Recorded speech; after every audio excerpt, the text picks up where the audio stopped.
I wish you all a good day. Today, I want to tell you a story that took place in Meridian, Texas in the year 2013.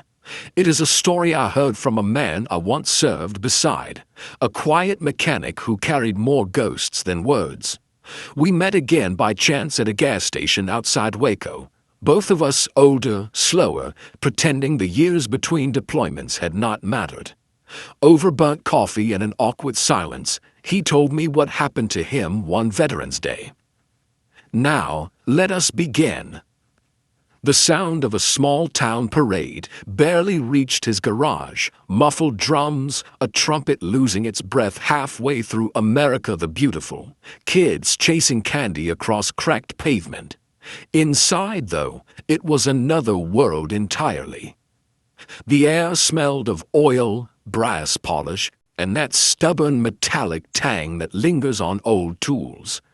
Dust floated through a shaft of light slicing across the workbench, and there, hunched over the table like a man in prayer, sat Arthur Keene.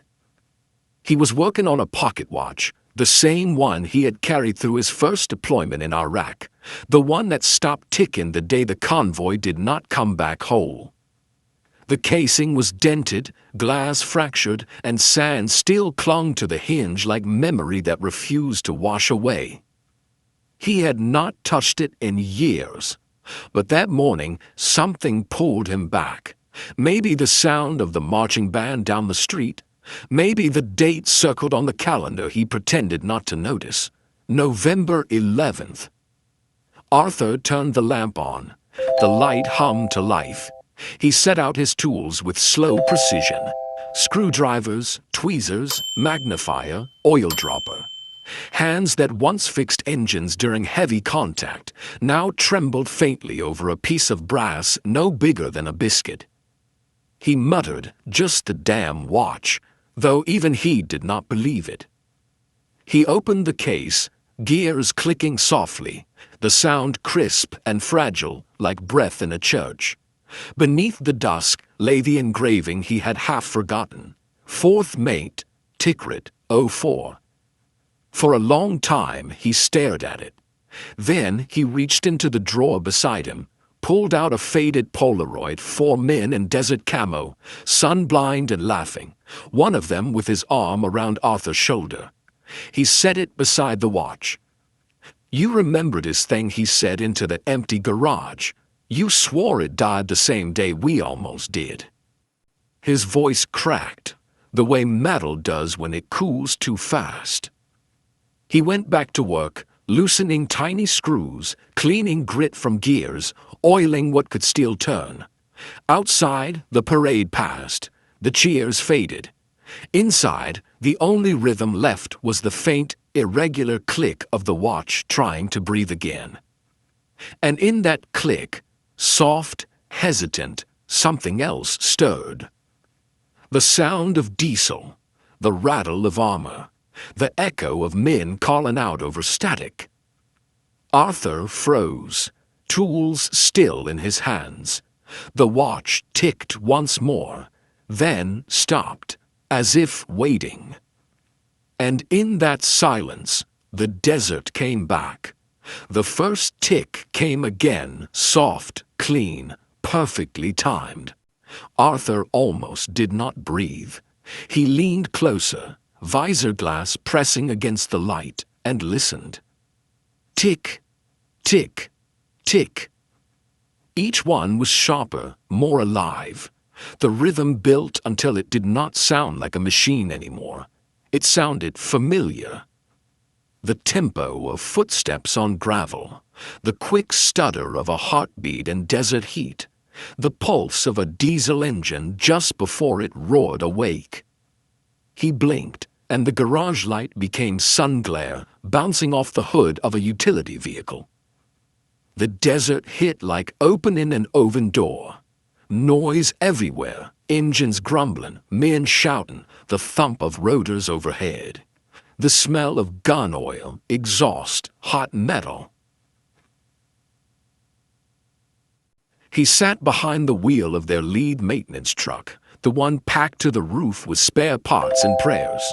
A convoy of 5 vehicles waited behind them, shimmering in the heat. Keen Sergeant Mendez called from the passenger side, leaning out with a grin that was all teeth and dust. "You winding that antique again? Thought you buried it with disco." Arthur had laughed then, or something close. He had held up the pocket watch, its glass still unbroken, the second hand ticking smooth. "Keeps better time than your fancy GPS." "Yeah," Mendez said. "Let us hope it has got good luck too." He said it like a joke, but they both knew what the road ahead looked like. They rolled out. The convoy stretched thin over miles of cracked road. Desert on both sides, endless, empty, shimmering. The radio hissed with static, the kind that filled the space where conversation should have been. Arthur checked his mirror every few seconds, counting silhouettes. 4 trucks, then 3, then 4 again. Sandstorms could make ghosts out of vehicles. He glanced at the watch on the dash, 13:42. He remembered that number. It was the last time the second hand had ever moved. And right as he thought it, the world cracked open. A sharp percussion, a flash of white. The utility vehicle ahead lifted into the air like paper. Arthur's body slammed against the doorframe. His ears went silent. The only sound left was the hollow click of the watch flying from the dash, spinning, hitting the floor. He crawled forward through the smoke, calling Mendez's name. The sand around the crater was black, twisted, wrong. The utility vehicle's rear door hung off its hinges. He remembered dragging someone out, he could not even tell who. He remembered the metallic taste in his mouth. The sun, a blinding disk over everything. Then a sound cutting through it all. Tick, tick, tick. The watch, half buried in the dirt beside the road, still tried to run. Its glass had cracked, but the hands moved stubbornly for another second. One last mechanical heartbeat before freezing at 13:42. Arthur jerked back from the bench, breath sharp. The garage was quiet again. His pulse thundered in his ears. His hand shook as he reached for a rag, wiping at sweat that was not there. "Not real," he said, but his voice did not sound convinced. He looked down. The watch lay open, faintly ticking, not steady, but alive. The second hand, the one he thought missing, trembled faintly at its post. For a long time, he just listened. Each irregular beat seemed to carry something more than sound. He could hear the Mendez's laugh, Private Cook's bad singing, the rattle of dice on the mess table, the endless hum of machines that once felt immortal. He pressed the watch to his ear. The noise filled him, a kind of ache he had almost forgotten how to name. When he finally set it down, the ticking faded, like the tide going out. Arthur reached for the Polaroid again. His thumb brushed Mendez's shoulder in the photo, the grainy image already half faded. "You made it further than we did," he whispered. Then, quieter. "Guess I am still trying to catch up." He sat back in his chair, staring at the watch, the photo, the way the late afternoon light had turned everything to gold. For the first time in years, he was not fixing something broken, he was just keeping it company. Outside, the last echo of the parade drifted through town, a single trumpet, distant and imperfect, but trying. Arthur smiled, just barely. The watch ticked once more, steady now. And somewhere in that rhythm, he swore he could hear 4 other hearts keeping time beside his. The next morning, Arthur woke to quiet. No parade, no traffic, just the soft tick of the watch still sitting on the bench, steady, now too steady. It was strange. He had sworn he had left it open, but the case was closed, polished clean, like someone else had been working on it overnight. He ran a thumb along the edge of the brass. It was warm, faintly, as if it had been sitting in someone's hand. He should have felt proud. The thing finally worked. But instead, there was this small, heavy unease in his gut, the kind that comes when you fix something that maybe should not have been fixed. He set a kettle on for coffee and kept glancing at the bench. Tick, tick, tick. Each sound landed like a footstep down a hallway he did not want to walk. He went back to the garage anyway. The air still smelled of oil and heat. The Polaroid lay face down beside the tools, as if turned that way deliberately. He flipped it over. The four men stared back, younger than they had any right to be, frozen mid-laugh. He tried to look at the photo like a photograph, not a memory, but his mind would not obey. Every time the watch ticked, the picture seemed to breathe. Tick. Sand shifting under boots. Tick. Radio chatter, faint and distorted. Tick. Laughter like wind caught in a metal canteen. He shut his eyes. And when he opened them again, he was not in the garage anymore. He stood in the middle of a motor pool under a sky the color of smoke. Rows of trucks waited in silence. Wind pushed dust around his boots. The world shimmered with the same impossible heat he had left behind 11 years ago. Arthur turned, and there they were. Mendez by the hood of the utility vehicle, sleeves rolled, same sunburned grin. Cook sitting cross-legged on a crate, tossing a socket wrench between his hands. Daniels wiping grease on his pants, looking up just long enough to nod. All of them exactly as they had been the morning before the incident. Arthur's throat closed. He wanted to speak, but the air came out dry. Mendez got there first. "About time you showed up," he said. "We were wondering if you would ever come back." Arthur tried to laugh, but it came out wrong, too raw.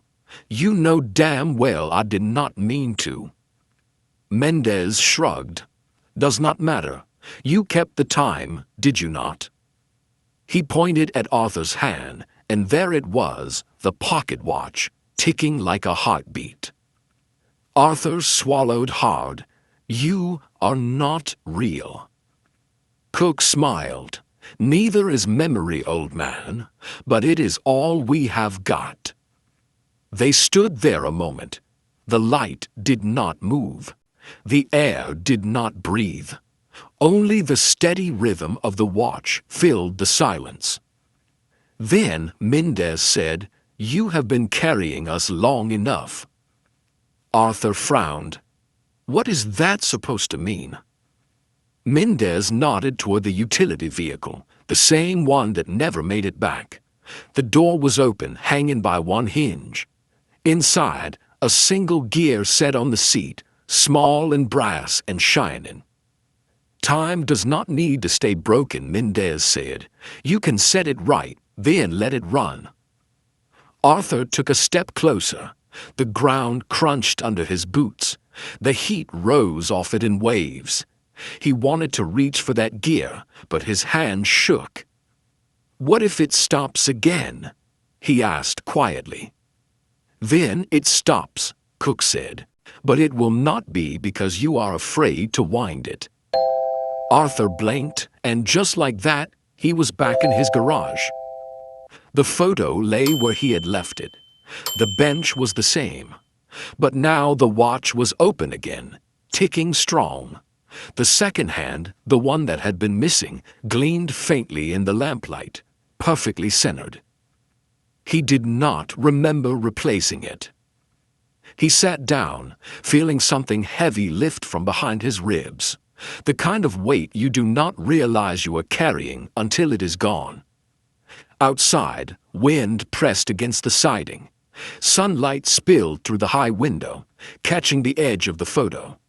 For a moment, it almost looked like the men in it were standing in that same light. Not gone, not really, just quieter now. Arthur took a slow breath. "All right," he murmured, "let us finish this." He wound the crown one last time, feeling the tension build, smooth and alive. The ticking grew steady, confident. The sound was not haunted anymore. It was heartbeat. He set the watch upright, wiped his hands, and just sat there, not fixing, not remembering, just listening. For the first time in years, the silence did not scare him. It felt earned. The sun was gone when Arthur came back to himself. The garage light buzzed overhead, and the only motion in the room was the pulse of that little brass watch. Tick, tick, tick.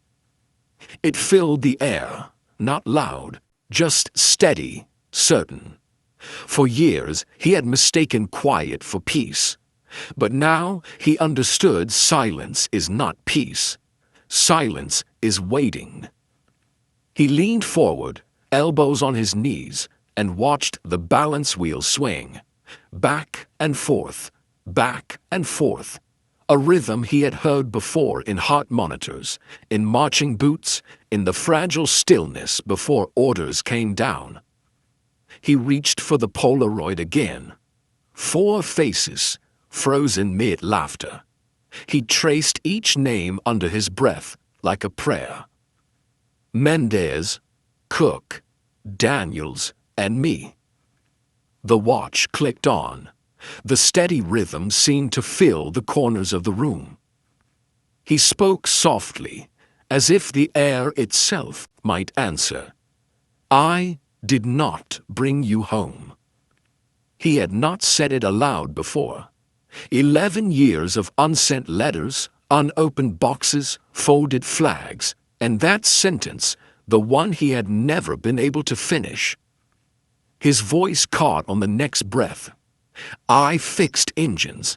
I kept things running. That was my job. And that day..." The sentence broke. He set the photo down and pressed his palms to his eyes. Images rose, sandstorms, rotor blades, the smell of burned rubber, and the sound of metal collapsing. He saw himself pulling at a door that would not open, shouting names into a world that had gone too quiet.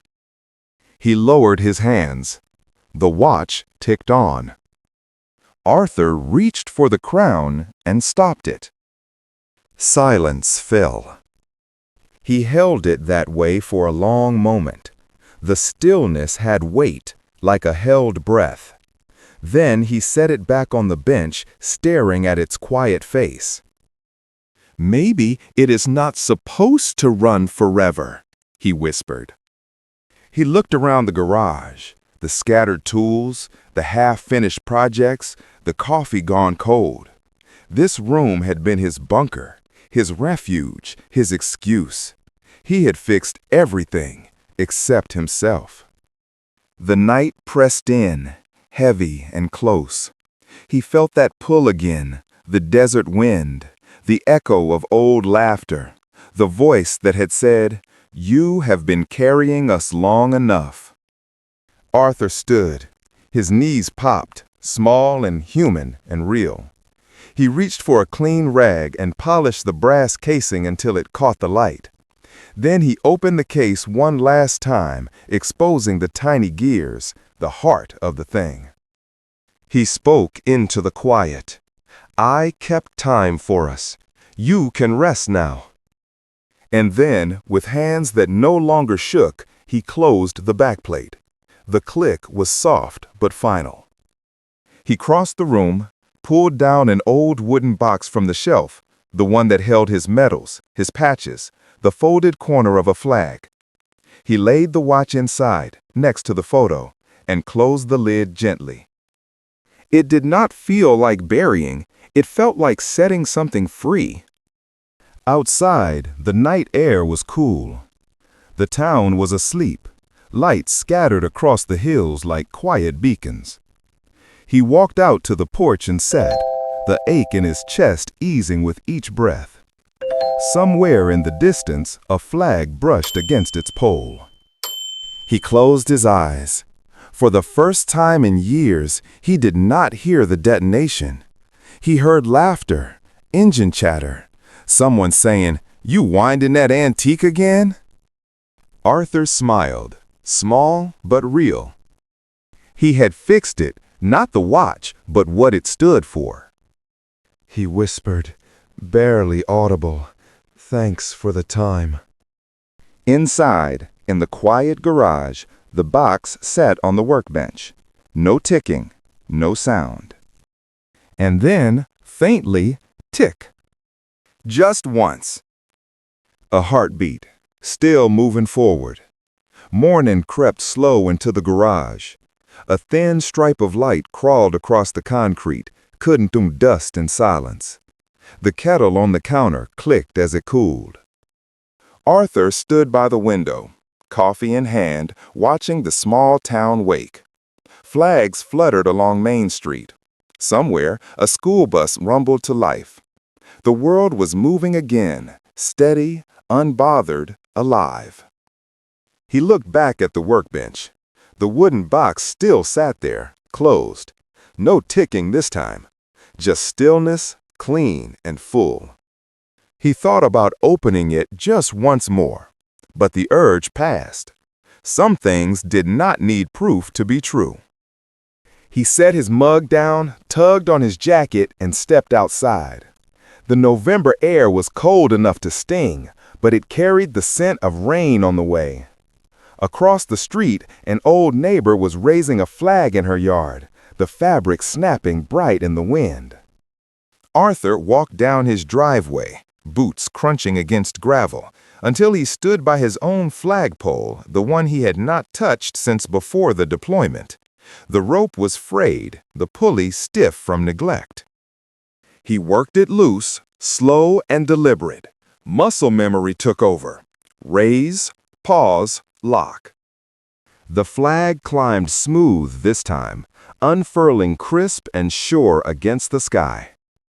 He stepped back, the breeze tugging at his sleeve. For a long moment, he just stood there, watching it catch the light. The sound came then so faint he almost missed it. From inside the garage, through the open door, came a single, clean tick. He did not move, did not need to. Whatever that sound was, gear or memory, it landed right in rhythm with the steady pulse under his ribs. Arthur smiled. Not the polite kind, the kind that says, "I made it through." He took off his cap, held it against his chest, and whispered, "All right, boys, we are on time again." Then he turned, walking back toward the open door. The morning light spilled over the bench, touching the closed box, the worn tools, and the clean rag folded neatly beside them. The world outside was bright now, loud with life, cars starting, dogs barking, someone laughing next door. Inside, the garage felt lighter. The kind of quiet that is not waiting anymore. Final image. A close shot of the flag outside, full and alive in the wind. Then the camera drifts back into the garage, past the still tools, the ray of light, the wooden box on the bench. The lid stays closed. But deep inside, faint as breath, tick, and then it fades to black.